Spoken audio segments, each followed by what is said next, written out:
What's up, everyone? I'm Carter Banks, and this is the Carter Banks Hour. Sorry to have abandoned you for the last fortnight. I had a lot going on, and as I mentioned in my last chapter, I needed to build a studio because the one I had kind of sucked, and I just couldn't move, and now I can move around as you can see. So yeah, let's get back into it. We're on chapter 31. It's called Idols of the Marketplace, and we're picking back up where we left off. "Explain!" they shouted. "Explain!" He stood up. His throat was dry as a bone. "I believe," he said, "that in the 12th year of the revolution, we should be able to find alternative methods of repression." Ah, the scoundrel! Accomplice! Enemy agent! The next morning he got summoned to the GPU, and there he stayed for the rest of his life. Shlubin twisted his neck and turned his head from side to side in that strange motion of his. Bent both forward and backward, he sat on the bench like a large bird on a perch he wasn't accustomed to. Kostoglotov tried not to feel flattered by what Shlubin had said. "Alexei Filipovich," he said, "it all depends on the number you happen to draw. If the position had been reversed, it would have been just the opposite. You'd have been the martyrs, we'd have been the time servers. But there's another point. People like you who understood what was happening, who understood early enough, suffered searing agonies, but those who believed were all right. Their hands were blood-stained, but then again, they weren't blood-stained, because they didn't understand the situation." The old man flashed him a sidelong, scorching glance. "Who are these people? The ones who believed?" he asked. "Well, I did. Right up to the war against Finland." There's an asterisk next to the war against Finland. The asterisk says this war, fought during the winter of 1939 to 40, revealed a terrible unpreparedness within the Red Army. The result was a certain disillusionment with Stalin's rule. "Well, I did, right up to the war against Finland." "But how many are they, these people who believed? The ones who didn't understand? I know you can't expect much from a young boy, but I just cannot accept that our whole people suddenly became weak in the head. I can't believe it. I won't. In the old days, the lord of the manor stood on the porch of his mansion and talked a lot of nonsense, but the peasants only smirked quietly into their beards. The lord of the manor saw them. So did the bailiffs standing at his side. And when the time came to bow down, true, they all bowed as one man. But does that mean the peasants believed the lord of the manor? What sort of person do you have to be to believe?" Shlubin began to grow more and more angry. He had the kind of face which is violently changed and distorted by strong emotion, not one feature remaining calm. "What sort of man are we talking about?" he continued. "Suddenly all the professors and all of the engineers turned out to be wreckers, and he believes it. The best Civil War divisional commanders turn out to be German and Japanese spies, and he believes it. The whole of Lenin's old guard are shown up as vile renegades, and he believes it. His own friends and acquaintances are unmasked as enemies of the people, and he believes it.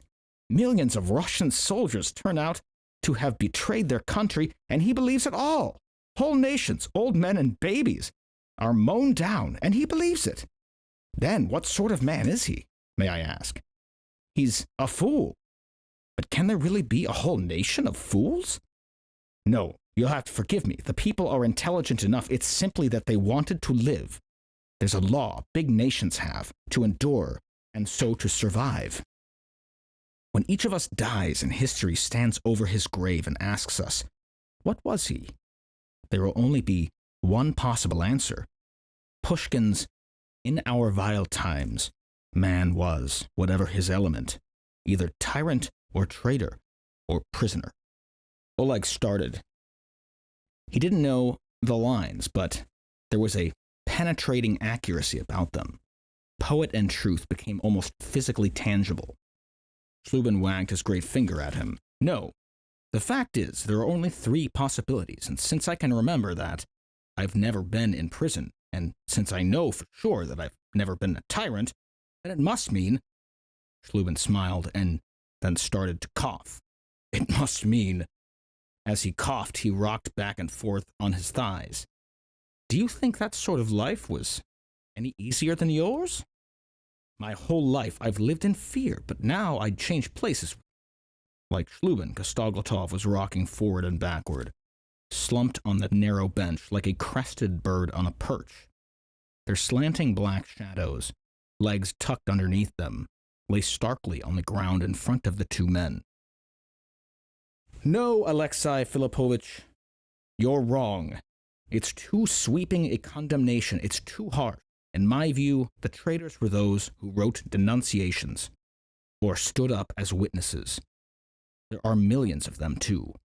One can reckon on one informer for every, let's say, 2 or 3 prisoners, right? That means there are millions. But to write every single one off as a traitor is much too rash. Pushkin was too rash as well. A storm breaks trees. It only bends grass. Does this mean that the grass has betrayed the trees? Everyone has his own life. As you said yourself, the law of nation is to survive. Shlubin wrinkled up his face, so much so that his eyes disappeared and there was only a trace of his mouth left. One moment, his great round eyes were there. The next, they had gone, leaving only puckered, blind skin. He let his face relax, and his eyes were the same tobacco-brown irises, the same reddened whites. There was now a blurred look about them as well. He said, "All right then, let's call it a more refined form of the herd instinct, the fear of remaining alone, outside the community. There's nothing new about it. Francis Bacon set out his doctrine of idols back in the 16th century. He said people are not inclined to live by pure experience, that it's easier for them to pollute experience with prejudices. These prejudices are the idols of the tribe," Bacon called them, the idols of the cave. When he said idols of the cave, the image of a real cave entered Oleg's mind, smoke-filled with a fire in the middle. The savages roasting meat, while in the depths of the cave there stood almost indiscernible a bluish idol. The idols of the theater. Where was this particular idol to be found? In the lobby? On the curtains? No. A more appropriate place would probably be the square in front of the theater, in the center of the garden there. What are the idols of the theater?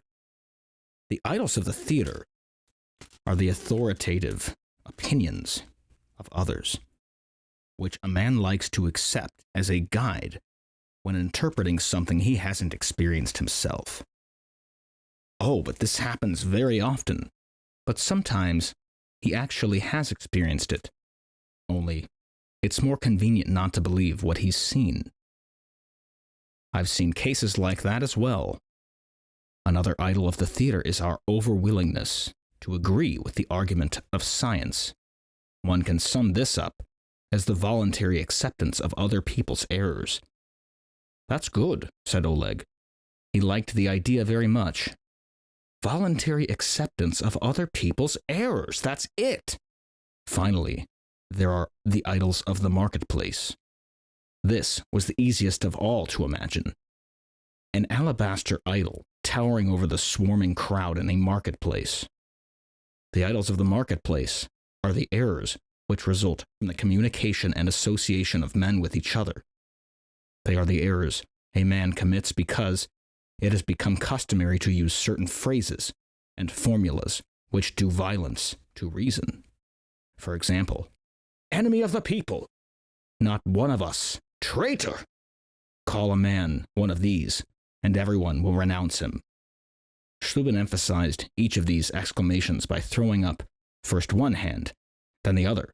Again, he looked like a bird with clipped wings making crooked, awkward attempts to fly. The sun was hotter than it should be in the springtime, and was burning their backs. The branches of the trees had not yet become interwoven, each still standing out separately in its pristine greenery, and they gave no shade. The sky had not yet been scorched pale by the southern sun. Between the white flakes of the small, passing clouds of day, it kept its blueness. But Shlubin didn't see it, or else he didn't believe what he saw. He raised one finger above his head and shook it, as he said, "And over all idols, there is the sky of fear overhung with gray clouds. You know how sometimes, in the evenings, thick, low clouds gather, black and gray clouds, even though no storm is approaching? Darkness and gloom descend before their proper time. The whole world makes you feel ill, at ease, and all you want to do is go and hide under the roof in a house made of bricks. Skulk close to the fire with your family. I lived 25 years under a sky like that. I saved myself only because I bowed low and kept silent. I kept silent for 25 years, or maybe it was 28, count them up yourself. First I kept silent for my wife's sake, then for my children's sake, then for the sake of my own sinful body. But my wife died, and my body is a bag full of manure. They're going to drill a hole in it, on one side. And my children have grown up so callous it's beyond comprehension. And when my daughter suddenly started writing me, in the past 2 years, she sent 3 letters up to now. I don't mean here, I mean to my home. It turned out it was because her party organization demanded that she normalize a relationship with her father. Do you understand? But they made no such request of my son." Shlubin turned toward Oleg and twitched his bushy eyebrows. His whole figure was disheveled. Oleg suddenly knew who he was. He was the Mad Miller from The Mermaid. I really hope they give us an asterisk for that one. Mad Miller from The Mermaid, I have no idea what the fuck that means. Shlubin turned toward Oleg and twitched his bushy eyebrows.